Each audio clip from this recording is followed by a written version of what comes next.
So we start our story at the gates of Vaikuntha, where the four Kumaras decided that they wanted to go see Lord Narayana. But when they came to the gates, Jai and Vijay stopped them, thinking that they were only little boys. At this point, the four Kumaras cursed them to come to the material world, and Narayana gave them the choice of whether or not they wanted 7 births as devotees or 3 births as demons. And they picked 3 births as demons: Hiranyaksha and Hiranyakashipu, Ravana and Kumbhakarna, and Shishupal and Dantavakra. So when Hiranyaksha was terrorizing the earth by drilling for oil and putting it out of its orbit, the Lord appeared as Varaha and killed him. Hiranyakashipu was very angry at Lord Vishnu for killing his brother, and he decided that he wanted vengeance. This is a recurring theme in this material world, and one of the main reasons that we take birth again and again and again, because we're thinking, I want to finish this thing, so-called positively, so-called negatively. You know, I want to keep having this loving relationship with someone, or I want to get back at this person. So Hiranyakashipu instructed his family members, very interesting actually part of the Bhagavatam, where Hiranyakashipu instructs his family members about how we're not this body. Very interesting. The injunction is you can take gold even from a filthy place, so even if an enemy of the Lord is speaking truth, you can also accept it.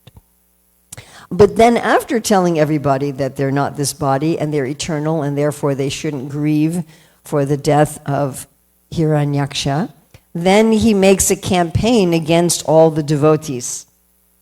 He instructs his demoniac followers to burn all the residences of the brahmanas, to stop all the sacrifice, to uproot the trees, basically to destroy anything which will allow people to worship the Lord.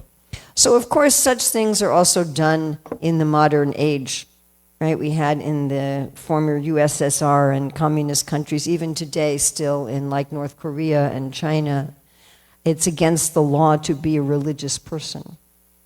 And it's a fascinating book I read many years ago, like Guru Bhakti gave me, about this man who was with the KGB in the former Soviet Union, and how they used to, if there were any gatherings of 3 or 4 or more people in a home praying and reading scripture, they would go and beat them. They were told by their authorities, change their faces. They would especially break the bones in their faces, and then they would imprison them.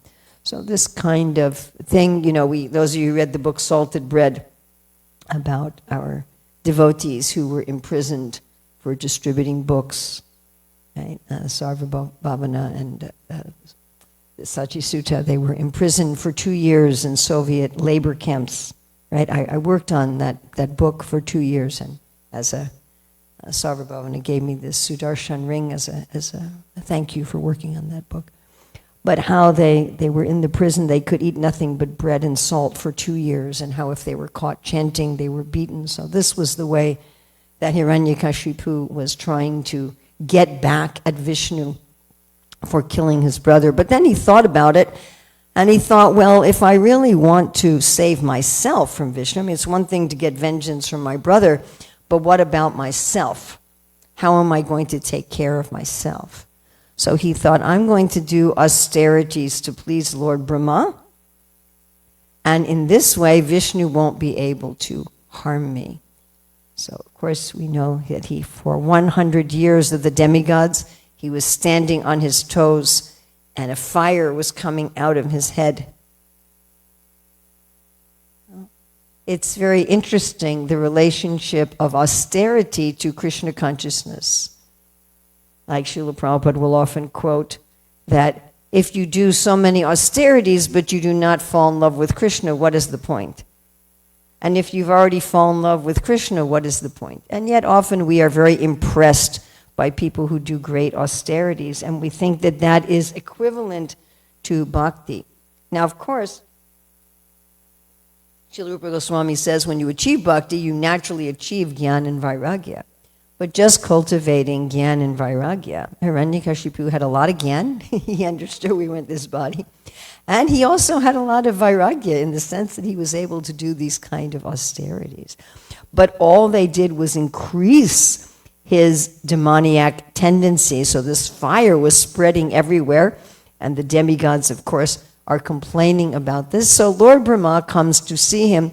And the first thing he says to him is, you who have to die can get a benediction from me. Now you'd think if Hiranyakashipu was really intelligent, he would understand, oops, I'm going to have to die whatever benediction I get. But he thinks he's going to circumvent the laws of nature. This, of course, is also very much the mood of the modern materialistic or demoniac people. They're constantly thinking that they can go around the laws of nature or change the laws of nature or control the laws of nature. So the benedictions he asked for, he said, I want total rule over everyone. I don't want any rivals. I want all glories. I want all mystic powers. I don't want to die from anything that's living or not living, from anything inside or outside, during the day or the night, on the ground or the sky, from any human or animal, from any demigod or demon, or any weapon. So he thought he had outsmarted Lord Brahma and Lord Vishnu. When we saw Srila Prabhupada in Philadelphia in 1975, when I got Gayatri initiation from Prabhupada, he was speaking about how we can try to cheat God. But he said, if you try to cheat God, he will cheat you. And he was giving this example of how Hiranyakashipu is asking, So the materialists are thinking like that. If I just do the right exercises, I just take the right vitamins, I just do the right this, I just have the right mindset, I just have the right, then I'm going to be happy in this world. I'm going to cheat the Dukkhalayam Shashvatam, and I'm going to make an end run over the laws of nature. So Lord Brahma said, okay, fine, you can have all of this. And then Hiranyakashipu became very proud, and he forced all the demigods to worship him. Actually, everyone except for Brahma, Shiva, and Vishnu were worshiping him.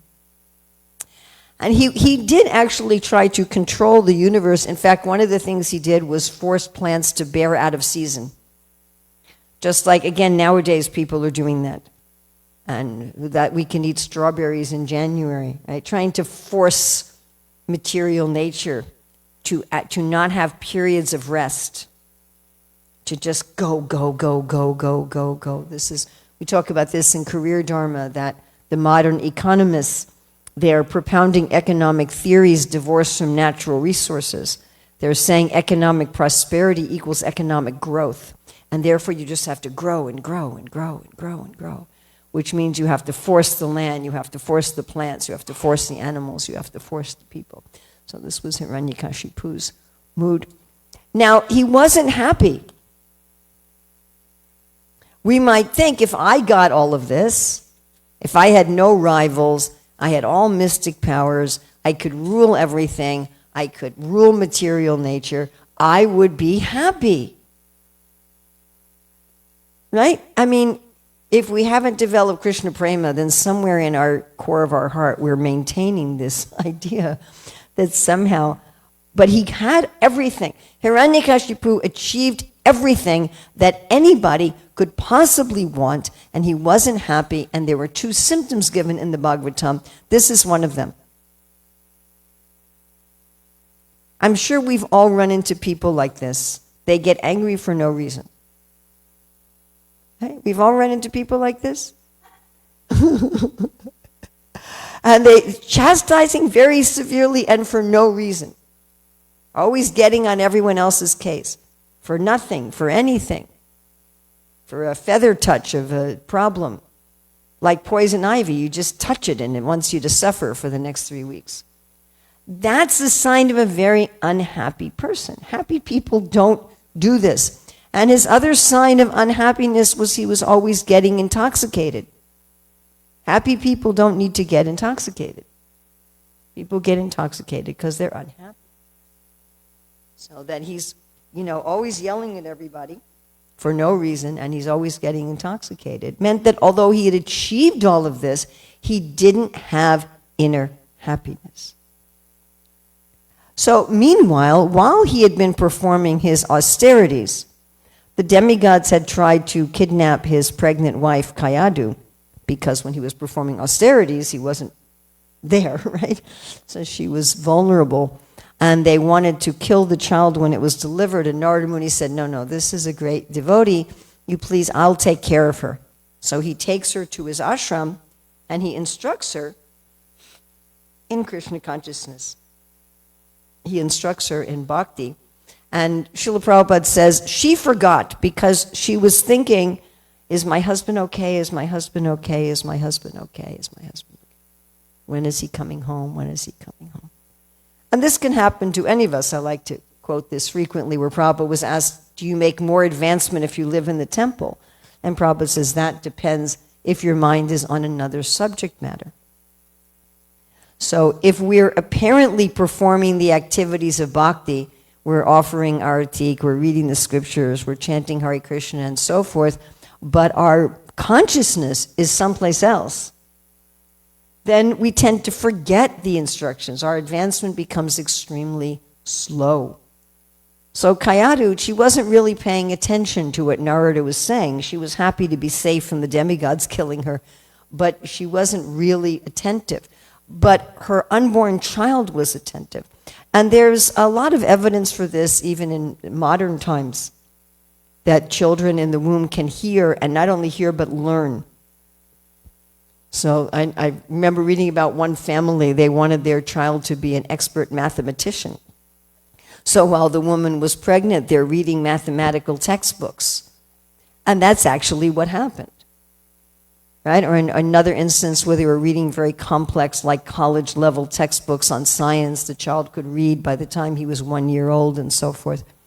Our former student, Gopi Gita, who now helps run the Gurukul in Dallas, she told me she actually remembers her father reading Chaitanya Charitamrita to her mother when Gopi Gita was in the womb. So the child in the womb actually is hearing and learning.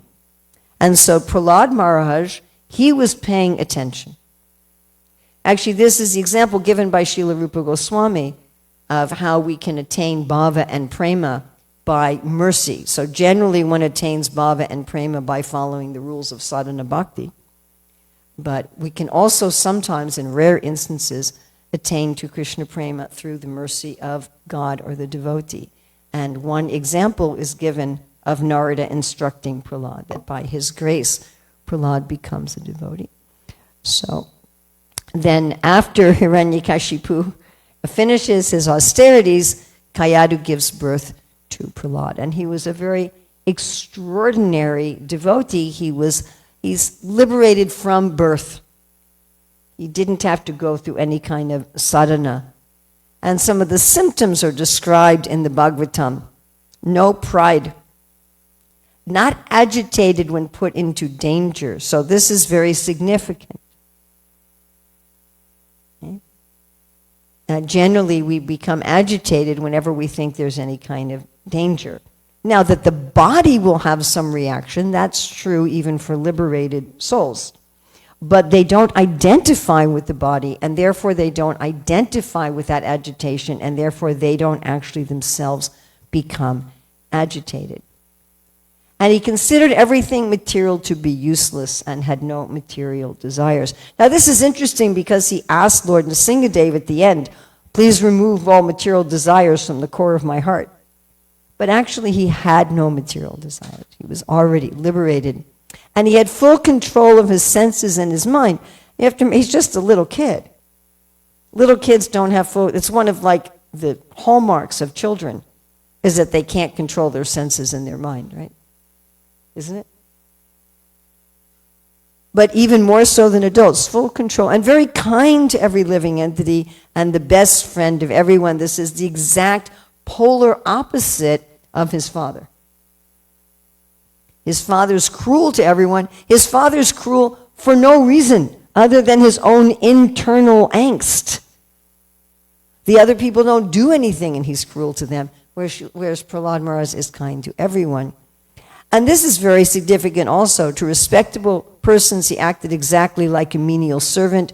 To the poor, he was like a father. To his equals, he was attached like a sympathetic brother. This is very significant because his guru, Narada Muni, had instructed this to Dhruva Maharaj. He says, you should treat superiors with reverence, make friends with equals, help those who are less. And if you do this, you will be free from all material misery. I find this one of the most significant verses. How is it that just by treating people properly, we'll become free of the material misery? And Prabhupada writes in that purport, he says, generally with people who are higher than us, we criticize them. We try to bring them down. When people are equal, we brag and try to elevate ourselves. And when someone is lower than us, we exploit them, which is all the different manifestations of envy. So like children in every society, Prahlada Maharaj goes to school. Of course, this is a picture right here in New Goloka. You can see the New Goloka temple room. And you can see some of our New Goloka children there, who, of course, none of those are children anymore. So, of course, we are keeping up this tradition, and later on today we will have another play with the New Goloka children. Yay! In the hallway. Sure, most of you recognize who's in that picture. So it was a Gurukula, but the gurus were demons, so it was a Asura Kula. And they were trying to train the children in demoniac ways of thinking. But Hiranyakashipu, he had no idea. He didn't really pick up on this fact that his child was radically different than him. And of course, like any parent, when his child would come home from school, he would say, "What did you do in school today? What did you learn today?" And when he did that, Prahlada Maharaj said, "My dear father, you should give up your worldly attachment and you should serve the Lord." So now Hiranyakashipu understands something happened to my kid. And he blames the teachers. He figures his child is innocent. And he tells his teachers, the devotees might come in disguise. Prabhupada in this purport talks about how devotees can dress in any way to preach Krishna consciousness. Because it was, at that time it was kind of controversial. You know, we had used to go out in book distribution in dhotis and saris. Of course, they weren't real dhotis and saris. And tilak and distribute books like that. And then some of the devotees found that if we wore more common American clothing, that people were more receptive. And so there was this controversy. And then Prabhupada said, in whatever dress you can preach, you can do that. So they took him back to school. And again, they're trying to teach him diplomacy. Now, of course, diplomacy is very important for a king. A king does have to understand who's my friend and who's my enemy. But Prahlada Maharaj didn't like this whole distinction of friends and enemies. He saw everybody equally. Vijavanaya sampane brahmani gavi hastani suni chaiva swapakecha pandita samadarshina. As Krishna says in the 6th chapter, that one sees pebble, stone, and gold as the same, but one who's more advanced sees friends, enemies, and the neutral all with an equal mind. It's not that the liberated souls don't understand this person is trying to help me and this person is trying to hurt me. Prahlada Maharaj was able to say to Nrsimhadeva at the end, my father was very offensive to me. But they don't have any enmity towards anyone. They don't have any enmity towards anyone. It's not that they're fools. But they're as much the well-wisher as the neutrals and the enemies as they are of their friends. That doesn't mean that you ask tigers to live in your house. You follow? But he didn't like this mentality because it's part of the mentality of trying to control the world. Well, I'm going to control the world by making friends with these people and neutralizing these people. Right? As Krishna explains in the 16th chapter, I've killed so many enemies and I'll kill more. I'll eliminate all my obstacles so I'll enjoy the world. So the teachers are instructing Prahlad, and he's not arguing with them. He's just like, the first time he was at school and the second time he was at school, he's not arguing with them. He's maintaining his own internal consciousness while they're teaching him. And this is actually an instruction in the 7th canto, that if people are giving you bad instruction, you can just say yes, yes, yes, and then go on with your own business. So that's what he did. But then when his father again asks him, when his father directly again asks him, okay, now tell me again, what have you learned at school?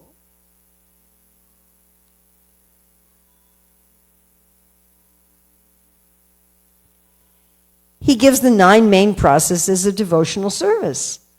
He says, hearing and chanting about the transcendental holy name, form, qualities, paraphernalia, and pastimes of Lord Vishnu, remembering them, serving the lotus feet of the Lord, offering the Lord respectful worship with 16 kinds of paraphernalia. Right? That's, Prabhupada does say in Chaitanya Charitamrita, the minimum of our archana daily should be 5 items, but generally we do 16. Offering prayers to the Lord, becoming his servant, considering the Lord's one best friend, and surrendering everything unto him. Of course, this is a wonderful, wonderful purport in the 7th canto, where Srila Prabhupada describes each of the 9 items of devotional service. Well, now Hiranyakashipu is fried. He's just fried. Sent the kid to school. Seemed just like a nice kid. Sends his boy to school. His boy comes back telling him to surrender to Krishna, sends him to school again. And now the boy's even more overt with telling him to surrender to Krishna. So now he decides he's going to kill his son. Prahlad Maharaj told his father, you cannot understand Krishna consciousness because of your attachments. This is our block, Bhogaishvarya, our attachments in this world prevent us from fully understanding and surrendering to Krishna. So Hiranyakashipu was, of course, the Adi child abuser in the universe, and he goes about trying to kill his son. So first, he wants the demons, he calls for his demons to pierce Prahlad's body. What do we have? Chindi, chop him up and pierce him. Okay. And they were trying to pierce him, and he's just, Prahlad Maharaj epitomizes Shravanam, Smaranam, sorry. So he's absorbed in remembering Krishna, and the demons are Krishna is protecting him. Prabhupada often talks about how the devotee isn't interested in having mystic powers, like Hiranyakashipu wanted all the mystic powers, because Krishna is naturally protected. Just like you're holding your daddy's hand walking across the street. You know, or some bullies are trying to attack you, and you got your older brother or your father or, you know, some big friend. Got Bhakta Anthony there protecting you. So it's like that, you know, Krishna's protecting you, so I don't have to protect myself. But they were not successful. They thought, okay, let's try to throw him off a cliff. But he didn't get hurt. They tried to have elephants step on him. The elephants wouldn't crush him. They put him in a snake pit with venomous snakes. He wasn't affected. Tried to throw rocks on him. He wasn't crushed. They put him in a fire. Of course, this story is much beloved in India. How Goloka had this benediction that she couldn't be burned. So she took Prahlad into the fire, and she was burned, but he was not. Tried to give Prahlad poison. When I first stayed overnight in the Hare Krishna temple in Chicago, so we used to, in those days, eat on the floor. We were extremely poor, like extremely poor. We just slept on sleeping bags on the floor without mats, and we just got, you know, those wax sheets of paper they give you like in donut shops. That's what we put on the floor. And if you put like ghee with turmeric on them, you know, something that it would go through the wax sheet, and there'd be this ghee, turmeric on the floor under the wax paper. You couldn't like carry your plate anywhere. So anyway, we're sitting on the floor, and I remember that I had a cup of milk, and the milk spilled, and some of the devotees started licking it off the floor. And I'm like, what are you doing? And they said, well, it's prasadam. And I'm like, but it's on the floor. And they said, well, you know, this one devotee had poison mixed in with his prasadam. But because it was prasadam, it didn't affect him. I thought it was like one of the devotees in the Chicago temple. So I was really impressed. I'm like, wow. And so I also licked the milk off the floor. So they gave Prahlad Maharaj poison. They put him out in strong winds. They put him in freezing cold, and he couldn't be killed. Now, if you think about this, so Hiranyakashipu had gotten all these benedictions that he couldn't be killed in any circumstance. But now it's Prahlad who can't be killed in any circumstance. Now, Hiranyakashipu was running the universe. Prahlad's just this little 5-year-old boy. And he can't be killed by anything. Hiranyakashipu is getting actually very fearful here, because he thought he had everything wrapped up, and there's this challenge to his power. And Sunda and Amarka, they say, don't worry about it, don't worry about it. He's just a little kid. They're ignoring the obvious, right? We see this in the Ramayana also. So Hanuman jumps across the ocean, and he sets fire to Lanka.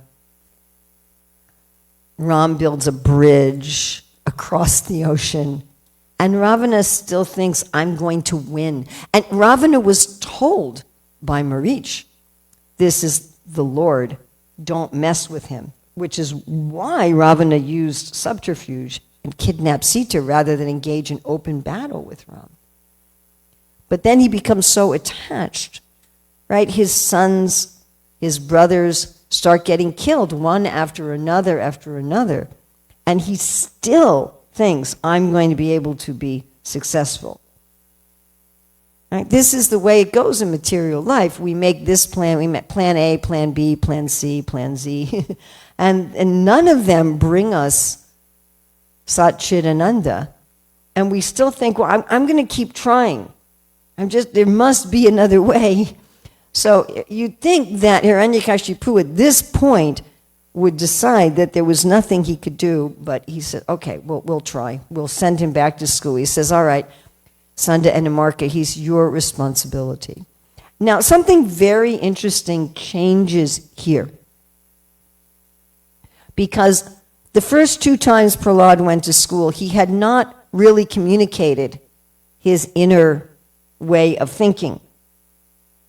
Right? And when the teachers challenged him, he was just very submissive.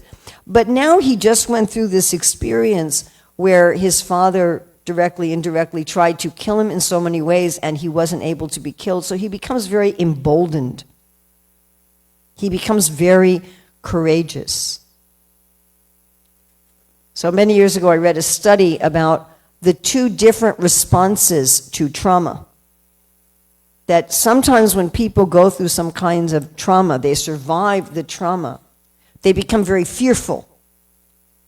They're always thinking, well, I'm going to get traumatized again. And it has a really negative effect on them. And sometimes people who go through trauma actually become enlivened and think, I'm a survivor. I survived that. And they become very courageous. And this is what happened with Prahlad Maharaj. He actually became very courageous. He thought, well, I might as well just stop keeping my Krishna consciousness to myself anymore. Nobody can do anything to me. I might as well just go out there and preach. Actually, Bhaktivedanta Maharaj told me how he when he joined the movement, that he was translating Prabhupada's books in Russia, and the KGB wanted to call him in for an interview, and so he was quite frightened. And then he said, one of the lady devotees, he said she was very short and very small. He said she was a teeny tiny, physically teeny tiny little lady. And she said to him, don't worry, you're not your body.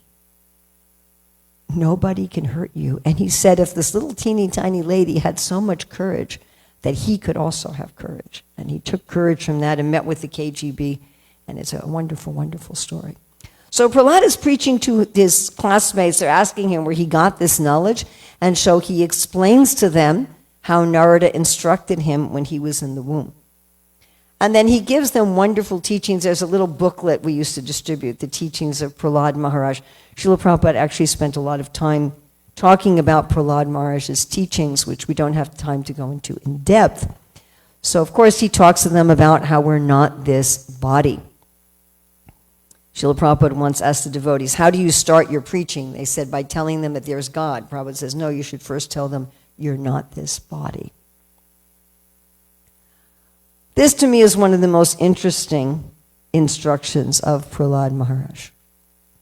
What is happy as long as one does not endeavor for happiness, as soon as one begins his activities for happiness, his conditions of distress begin. Now, there's a lot of people who have nothing to do with the Hare Krishna movement who've also figured this out. And what they say is as soon as you look for happiness, you're implying that you don't already have it. And actually, we already have access to unlimited happiness within. We're already a soul. And as a soul, we're part of God. Mamai vamso jiva loke jiva bhuta sanatana. We already are happy. But as soon as we start looking for happiness, we feel this illusion of lack. And as soon as we have this illusion of lack, we're basically always miserable.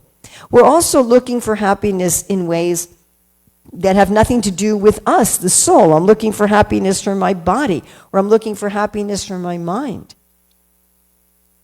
I mean, we need to take care of the body and mind, like you need to clean your car, you need to clean your house. But you can have a very clean car that's full of gas or full of electric charge, or you can have a very clean house that's beautiful, but if you're in anxiety or you're hungry, it's not going to matter. So we can have everything externally in this world, but if we think that's where my happiness is in the body and the mind, we're actually going to feel distress. Because if you haven't noticed, the body and the mind are primarily sources of distress. Remember Bhakti True Swami used to say, like, look at your little finger. How many ways can your little finger give you happiness? And how many ways can your little finger give you distress? There's just no comparison. So if we're looking for happiness on the platform of the body and the mind, we're going to be full of anxiety because they're temporary and they're always subject to distress. To stop looking for happiness, to realize we already have it. Like, have you ever bought something and then 2 months later you found that you already had it? You ever experienced that? Right, you think, I need this thing. I guess I lost it. And you purchase it. And then like 2 months later, you're going through some drawer or some closet like, it was already here. Then Prahlad Maharaj tells him that the Supreme Lord is the most dear and the supreme controller. He doesn't buy into his father's idea that his father is going to be the controller. This, I also think, is one of the most wonderful, simple instructions that Prahlad Maharaj gives.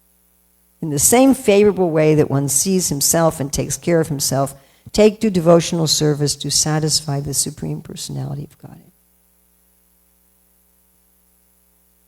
I'm going to take care of myself. I'm going to bathe my body. I'm going to comb my hair, right? I'm going to put on sunscreen, or in the winter I'm going to put lotion on. I'm going to put some clothing on. I'm going to give myself some food. In the same way we take care of the Lord. We give the Lord a bath. We give the Lord clothing. We give the Lord nice perfumes. We give the Lord incense. We give the Lord flowers. We give the Lord clothes.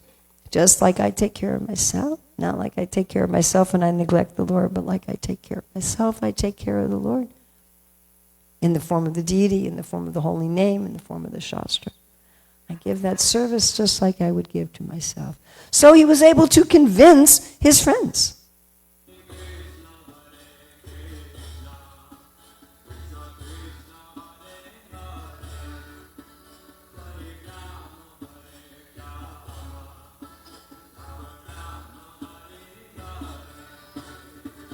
All right. It's bad enough that Prahlad's a devotee, but now he's preaching. That's the end of it for Hiranyakashipu. And Hiranyakashipu is just like, how are you doing this? I did austerities for 100 demigod years. You're more powerful than me. You didn't do anything. What's your secret? Where are you getting your power? He's just, and he's really just lost it. Doesn't he remember that he just tried to kill his son in so many ways and couldn't do it?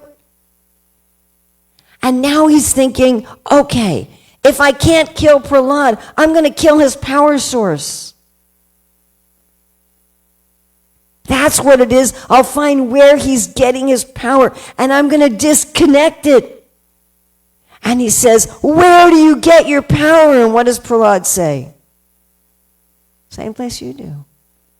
You think you've gotten your power by your own austerities, but your power was granted to you.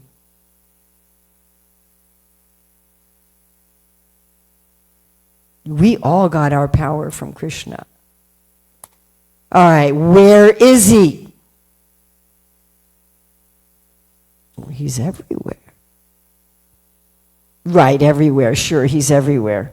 Like this pillar standing here, right? He's there, right? Yeah. Actually, our acharyas explained that Prahlad could actually see Nrsimhadeva kind of peeking out of the pillar to reassure him. And Nrsimhadeva doesn't exactly come to kill Hiranyakashipu, but he comes to make Prahlad's words truthful and to save his devotee.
So when Hiranyakashipu first hits the pillar, he hears this amazing noise.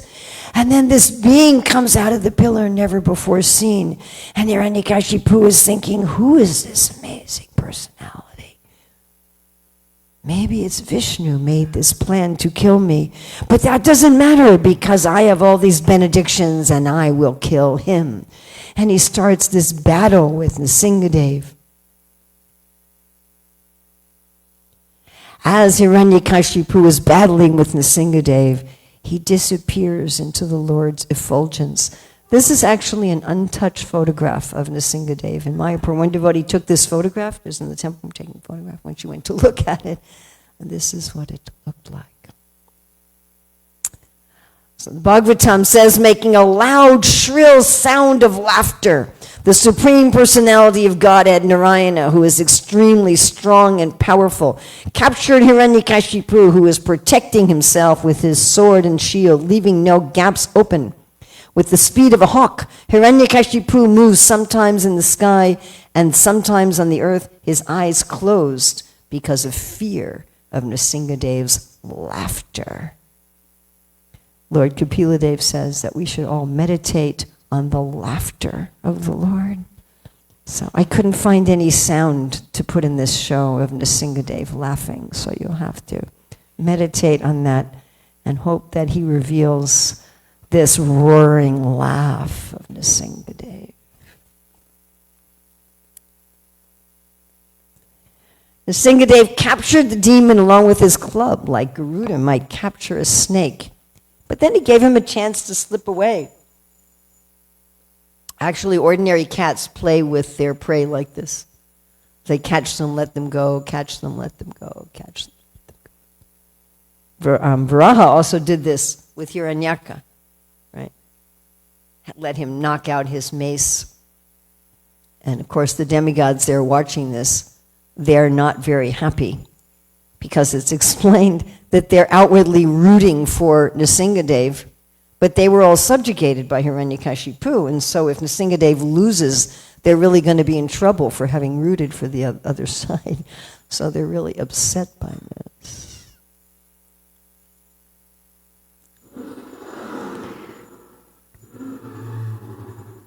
Now Nrsimhadeva grabs Hiranyakashipu, sits down on his throne in the doorway, puts him across his lap, tears across his abdomen, pulls out his intestines, pulls out his heart and throws it far away, and puts on a garland of intestines.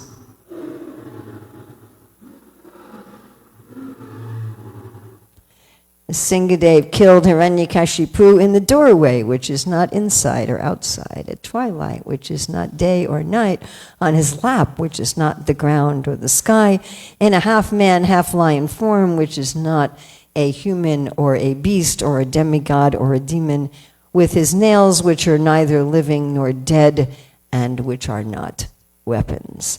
In this way, he honored all the benedictions of Brahma and killed him anyway, like a little wasp.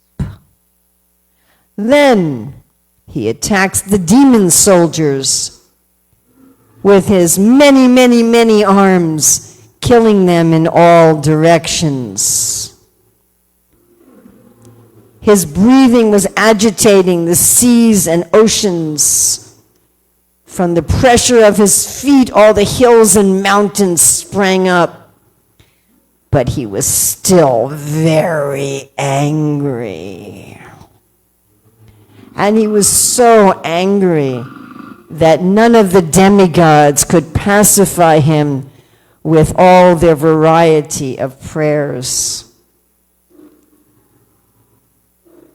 So they said, Prahlada, why don't you go?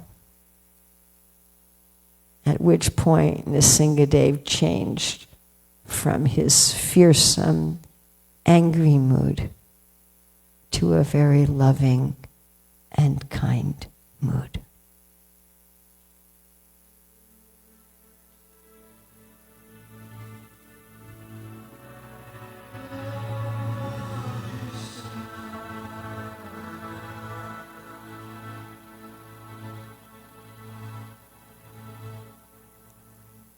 This is actually one of my favorite parts of the Bhagavatam, where Prahlada thanks Lord Nrsimhadeva for putting his hand on his head.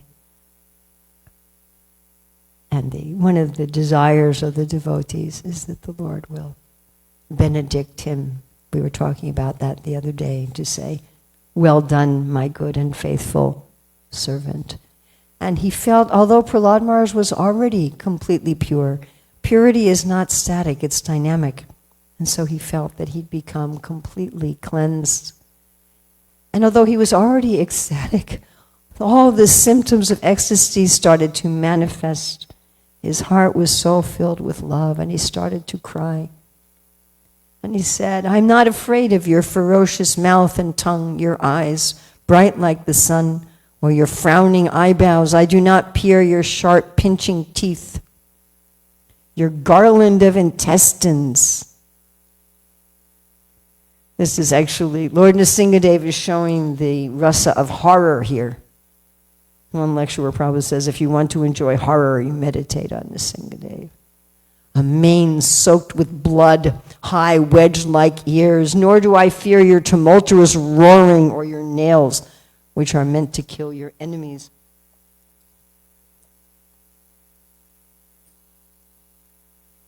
When he says, I don't want to be liberated alone, leaving aside all these fools and rascals. I want to bring them back to shelter at your lotus feet. And Lord Nrsimhadeva says, I want to give you something. He said, it's my pastime, it's my joy, it's my happiness to give benediction. We all feel like this with our friends. Like we like to give our friends birthday presents and anniversary presents and do things, isn't it? We like to do things for those we love. He says, I want to give you something. And Prahlada Maharaj said, I wasn't doing it for that. I'm not a merchant. I'm not serving you so I can get something from you, which is why we usually serve important, powerful people. He says, if you want to give me something, then please let there be no material desire in my heart, and forgive my father. And Prahlada Maharaj had said there, he said, my father committed great offenses against you and against me. He wasn't an idiot. It wasn't like he's like, oh, my dad didn't do anything wrong. He's like, he committed very serious things, but please forgive him. And Nrsimhadeva said, yes, he's already been liberated, and not only him, but so many generations of your family. And then Nrsimhadeva says, and we talked about this on Monday, he says, you don't want any material desires, but I order you to enjoy the opulence of the world, and I want you to rule the demons. I don't know how the demons felt about that, but having this great devotee as their king. And so Prahlada was installed as the king of the demons. Nrsimhadeva ki!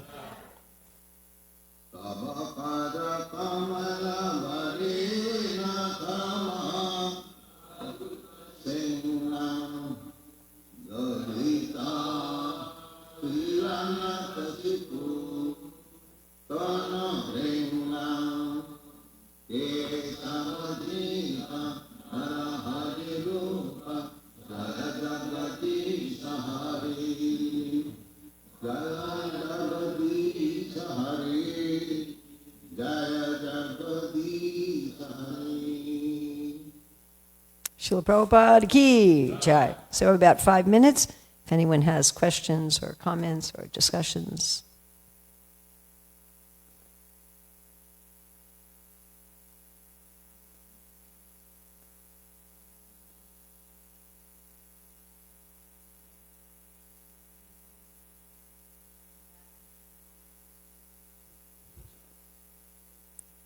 How Prahlada Maharaj was so balanced.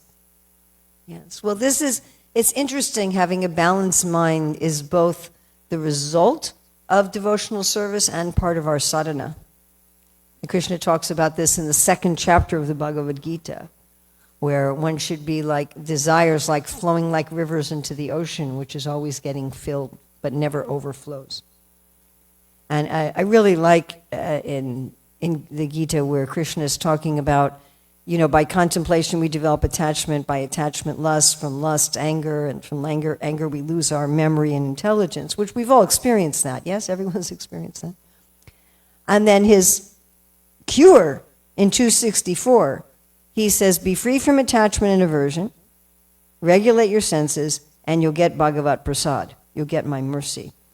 So to actually have as part of our sadhana on the mental level, to be free of attachment and aversion. On the physical level, we regulate our senses, and then we also are dependent on the mercy of the Lord. Like Prahlada Maharaj received the mercy of Narada, but so did his mother. But Prahlada was receptive to that mercy, and she was not. So it's not like mercy is not like magic, that overcomes your free will. So to become free of attachment and aversion. And Krishna explains this more in the 12th chapter, verses 13 through 20. To be equal in happiness and distress, fame and infamy, honor, dishonor, friends, enemies, neutral. To step back and see that none of these have anything to do with me. And that's a practice. It's a practice. It's not repression. It's neutrality and detachment. And as we practice that, we'll not always be successful, like we won't always be successful with regulating our senses. Sometimes we'll eat too many sweets or something. But if we practice regulating our senses and we practice mental detachment, we will get the mercy of the Lord. He'll help us. He'll see that effort. Just like any teacher, they see the child making an effort and then they help them. If the child says, please help me, teacher, and the teacher said, did you even try to do the problem? Did you look at it? No. Well, first look at it, make an effort, and then I will help you. So Krishna's like that. We make some effort for mental attachment. Anything else? Is that all right? Anything else?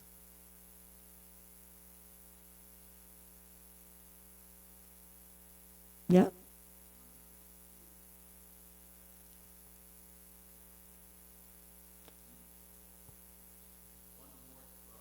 Oh, yeah.